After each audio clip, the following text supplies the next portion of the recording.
അങ്ങനെയാണെങ്കിൽ എങ്ങനെയാ അത് നടത്തിയത്? അത് തന്നെ ഏറ്റവും ഗുരുതരമായിട്ടുള്ള ഒരു വിഷയമാണ്. അത് മറ്റൊരു വിഷയത്തിലേക്കാണ് ആ വാക്കുകൾ കൊണ്ടെത്തിക്കുന്നത്. അതിന് ഉത്തരം പറയേണ്ടതായിട്ട് വരും. കാരണം ഒരു ജനറൽ അനസ്തേഷ്യ നൽകുന്ന അല്ലെങ്കിൽ അങ്ങനെയുള്ള ഒരു കേസിൽ അങ്ങനെ ഒരു സബ് നഴ്സോ ഇല്ലാതെ തന്നെ ഇവിടെ അത് പ്രൊസീജിയർ ചെയ്തു എന്ന് പറഞ്ഞാൽ അത് അതൊരു കാലത്ത് സംഭവിക്കുന്ന കാര്യമല്ല. അത് അങ്ങനെ ഏതെങ്കിലും OT-യിൽ ഉണ്ടായിട്ടുണ്ടെങ്കിൽ ചെയ്ത ആ ആളുകളുടെ ഉത്തരവാദിത്തമായിട്ട് വരും. അത് അതിലും ഗുരുതരമായിട്ടുള്ള കാര്യമാണ്. അപ്പോ അതൊക്കെ ഡോക്ടേഴ്സിന് അറിയാം. ഇത് ആ നിലയിലൊന്നും അല്ല.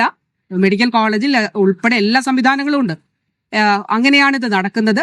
പിന്നെ എളുപ്പം പറയാനുള്ള കാര്യമല്ലേ, വീട്ടിൽ പോയി കണ്ടു, പല പ്രാവശ്യം കണ്ടു, പക്ഷെ ആളെ ഓർമ്മയില്ല, കേസ് ചെയ്തിട്ടില്ല എന്നുള്ളത് ഓർമ്മയുണ്ട്. ഇതൊന്നും നമുക്ക് വിശ്വസിക്കാൻ കഴിയുന്ന ഒരു കാര്യമല്ല. അതുകൊണ്ടാണ് ആരോഗ്യവകുപ്പ് സ്വീകരിക്കേണ്ട നടപടികൾ ആരോഗ്യവകുപ്പ് സ്വീകരിക്കും. 17-ലേക്കാണ്. അപ്പൊ അത് UDF കാലത്താണെങ്കിലും LDF കാലത്താണെങ്കിലും ഏത് കാലത്താണെങ്കിലും ജനങ്ങളെ സംബന്ധിച്ചിടത്തോളം ഇത്തരത്തിലുള്ള ആ ഒരു ബുദ്ധിമുട്ട് ഉണ്ടാകുന്നത് ഒരു കാരണവശാലും അംഗീകരിക്കാൻ കഴിയുന്ന ഒരു കാര്യമല്ല. അപ്പൊ അതില് നിയമപരമായി സ്വീകരിക്കേണ്ട എല്ലാ നടപടികളും സ്വീകരിക്കും.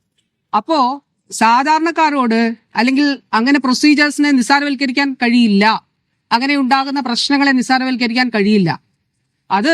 അത് ഗുരുതരമായ സ്വന്തം ചെയ്ത തൊഴിലിനോടും ചെയ്യുന്ന പ്രവൃത്തിയോടുമുള്ള ഒരു അനാദരവും അല്ലെങ്കിൽ അതിൽ എത്ര നിസ്സാരമായിട്ടുള്ള ഉത്തരവാദിത്തമില്ലാത്ത സമീപനമാണ് എന്നുള്ളതാണ് അതിൽ നിന്ന് മനസ്സിലാക്കാൻ സാധിക്കുന്നത്.